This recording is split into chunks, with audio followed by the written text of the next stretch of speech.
Hi masters. రోజుకు ఒక మంచి మాటలో ఈరోజు ఒక యోగి ఆత్మకథ 96వ రోజు అండి.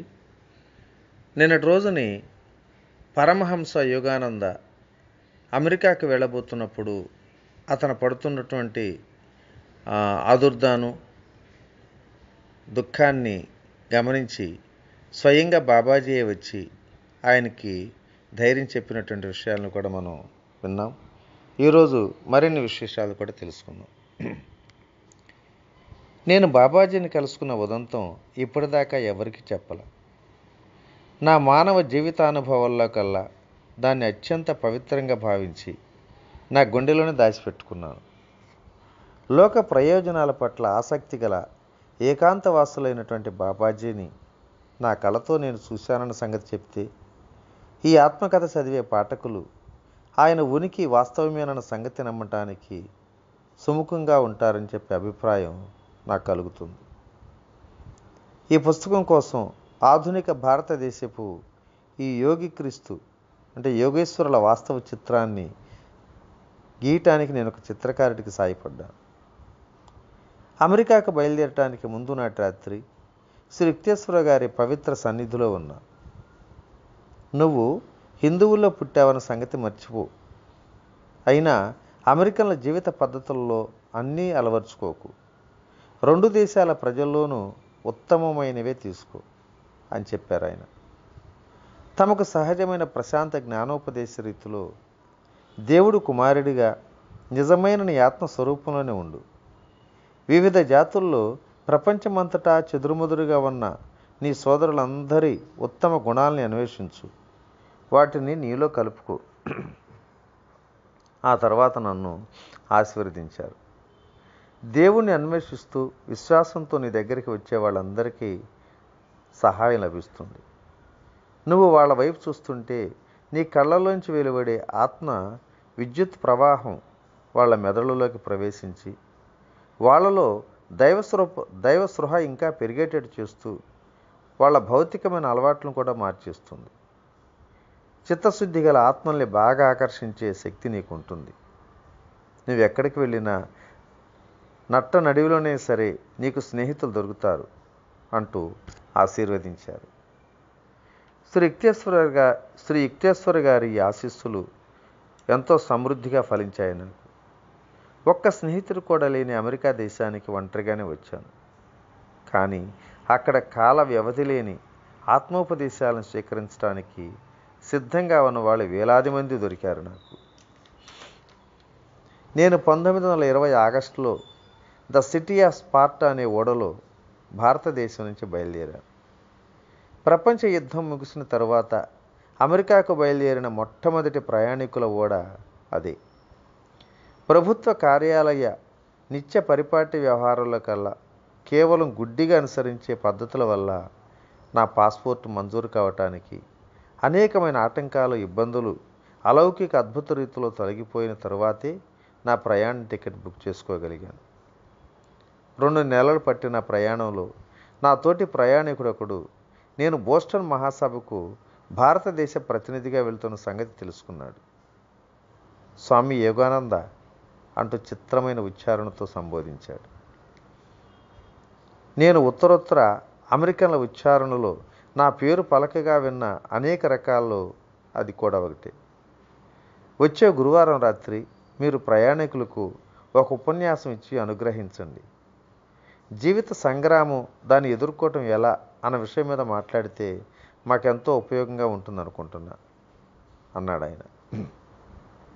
అయ్యో, ఇప్పుడే నా జీవిత సంగ్రామాన్ని ఎదుర్కోవాల్సి వచ్చిందే అని అనుకుంటూ నా భావాల్ని ఇంగ్లీష్లో ఒక ప్రసంగంగా సమకూర్చాలని శతవిధాలా ప్రయత్నించి ఆ అవస్థ పడలేక చివరికి అన్ని సన్నాహాలు విరమించుకున్నా. నా ఆలోచనలు చూసిన అడవి గుర్రపిల్లలాగా ఇంగ్లీషు వ్యాకరణ నియమాలతో సహకరించడానికి మొరాయించాయి కూడా. అయితే మా గురుదేవుల వెనకటి హామీలనే పూర్తిగా నమ్ముకొని గురువారం నాడు ఓడలో ఉన్న సమావేశం హాల్లో హాజరైనటువంటి శ్రోతల ఎదుటికి వచ్చాను. అయినా మాటలు నా పెదవులు దాటి రావట్లా. నోట మాట లేక సభాసదుల ముందు అలాగే నిలబడిపోయాను. 10 నిమిషాల పాటు సహన పరీక్షకు గురైన తరువాత శ్రోతలు నా అవస్థ కనిపెట్టి నవ్వటం మొదలుపెట్టారు. ఆ సమయంలో నా పరిస్థితి నాకైతే వినోదంగా ఏం లేదు, కానీ దాన్ని అవమానకరంగా భావించి నిశ్శబ్దంగా గురుదేవులకు నా విన్నపం పంపాను. నువ్వు మాట్లాడగలవు, మాట్లాడు అంటూ ఆయన స్వరం తక్షణమే నా అంతరంగంలో ధ్వనించింది. వెంటనే నా భావాలు ఇంగ్లీష్ భాషతో స్నేహ సంబంధం ఏర్పరచుకున్నాయి. 45 నిమిషాల తరువాత కూడా శ్రోతలు సావధానంగానే వినటానికి సిద్ధంగానే ఉన్నారు. ఆ ఉపన్యాసమే ఆ తర్వాత అమెరికాలో నేను వివిధ సమావేశాల్లో ప్రసంగించడానికి ఆహ్వానాలు కూడా సంపాదించి పెట్టింది. ఆ తర్వాత నేను మాట్లాడిన దాంట్లో ఒక్క ముక్క కూడా నాకు జ్ఞాపకం లేదు. జాగ్రత్తగా వాకపు చేసిన మీదట ప్రయాణికులు కొందరు చెప్పింది ఏమిటంటే, సంచలనం కలిగించే విధంగా శుద్ధమైన ఇంగ్లీష్లో మీరు ఎంతో ఉత్తేజకరమైన ఉపన్యాసం ఇచ్చారు. ఈ సంతోషకరమైన వార్త విని గురుదేవులు ఎప్పుడూ నాతోనే ఉన్నారన్న సంగతి మళ్ళీ క్రొత్తగా గ్రహిస్తూ సరిగ్గా సమయానికి నాకు అందించినటువంటి సహాయానికి ఆయనకు సవినయంగా కృతజ్ఞత కూడా తెలుపుకున్నా. తక్కిన నా సముద్ర ప్రయాణంలో అప్పుడప్పుడు బోస్టన్ మహాసభలో ఎదురుకాబోయే ఇంగ్లీషు ఉపన్యాసం అనే కఠిన పరీక్ష గురించి భయాందోళనలను అనుభవించాను. ప్రభు, నువ్వే నాకు ఏకైక స్ఫూర్తివయ్యేలా అనుగ్రహించు అని గాఢంగా ప్రార్థించాను. మా ఓడ ద సిటీ ఆఫ్ స్పార్ధా సెప్టెంబర్ చివరిలో బోస్టన్ సమీపంలో అక్కడ రేవుకు చేరుకుంది. 1920 అక్టోబర్ 6న అమెరికాలో నా మొట్టమొదటి ప్రసంగంగా మహాసభలో ప్రసంగించాను. శ్రోతలకైతే అది బాగా నచ్చింది. అమ్మయ్య అని ఒక్క నిట్టూర్పు పిడిచాను. ఉదార హృదయులైన అమెరికన్ యూనిటేరియన్ అసోసియేషన్ కార్యదర్శి మహాసభ కార్యకలాపాల గురించి ప్రచురించిన సమీక్షలో ఇలా రాశారు ఆ వ్యాఖ్యలు. రాంచీ బ్రహ్మచర్యాశ్రమం నుంచి వచ్చిన ప్రతినిధి స్వామి యోగానంద ఈ మహాసభకు తమ సంఘం శుభాకాంక్షలు తీసుకువచ్చారు. ధారాళమైన ఇంగ్లీష్లో పటిష్టమైనటువంటి వర్చస్సుతో దార్శనిక స్వభావానికి సంబంధించిన మతశాస్త్రం ద సైన్స్ ఆఫ్ రెజిలియన్ అనే విషయం మీద ఉపన్యాసం అద్భుతంగా ఇచ్చారు. అధిక సంఖ్యాకులకు అందించడం కోసం దీన్ని కరపత్ర రూపంలో ముద్రించడం జరుగుతుంది. మతం అన్నది విశ్వజననీయమని అది ఒక్కటేనని అన్నారు ఆయన. కొన్ని ప్రత్యేకమైన అనవాయితీల్ని, ఆచారాల్ని మనం విశ్వజననీయం చేయలేకపోవచ్చు, కానీ మతంలో ఉన్న సామాన్య తత్వాన్ని విశ్వజననీయం చేయవచ్చు. అందరూ దాన్ని సమానంగా అనుసరించి మన్నించాలని కూడా కోరవచ్చు. నాన్నగారు ఉదారంగా ఇచ్చిన చెక్కు వల్ల మహాసభ ముగిసిపోయిన తర్వాత కూడా నేను అమెరికాలో ఉండగలిగాను. బోస్టన్లో అతి సామాన్య పరిస్థితుల్లో అలా 3 సంవత్సరాలు హాయిగా గడిచిపోయాయి. నేను బహిరంగ ఉపన్యాసాలు ఎన్నో ఇచ్చాను, తరగతుల్లో కూడా బోధించాను. సాంగ్స్ ఆఫ్ ది సోల్ అంటే ఆత్మగీతాలన్న కవితా సంపుటి కూడా రాశాను.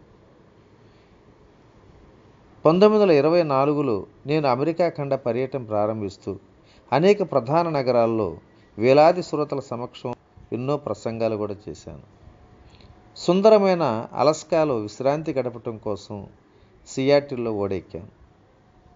విశాల హృదయులైన విద్యార్థుల సహాయంతో 1925లో కాలిఫోర్నియాలోని లాస్ ఏంజల్లో మౌంట్ వాషింగ్టన్ ఎస్టేట్స్లో అమెరికన్ ప్రధాన కార్యాలయంలో స్థాపించాను.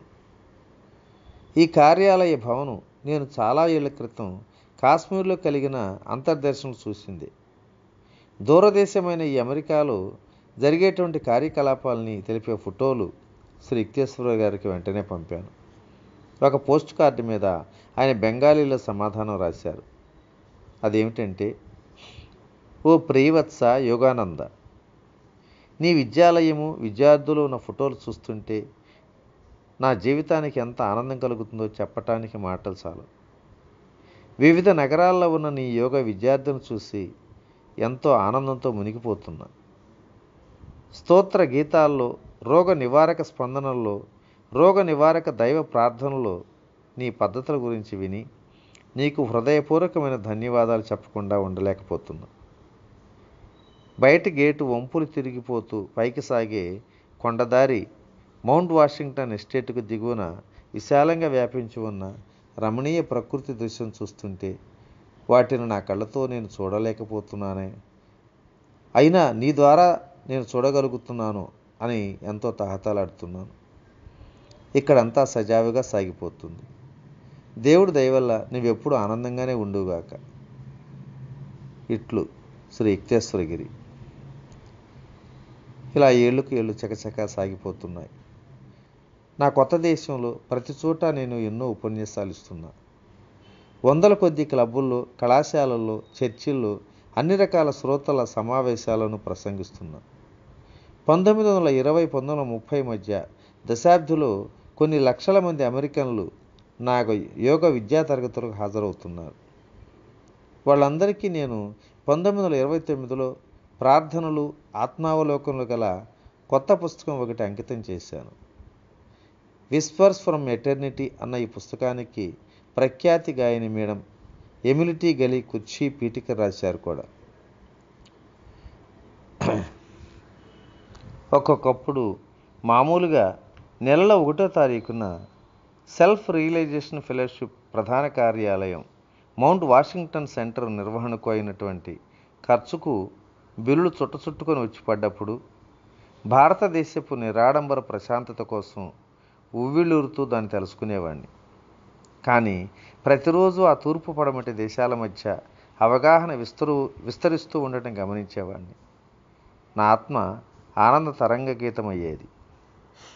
మరి ఈరోజు ఈ మంచి మాటను ఇంతటితో విరమించుకుందాం. రేపటి రోజుని మరొక అద్భుతమైనటువంటి కాన్సెప్టు, గులాబీల మధ్య సాధువు లూథర్ బర్నార్డ్ గురించి మనం ఒక కొత్త చాప్టర్గా తెలుసుకోవడానికి ప్రయత్నం చేద్దాం. ఓకే. ఇట్లు మీ రామిరెడ్డి మానసరావు. Thank you.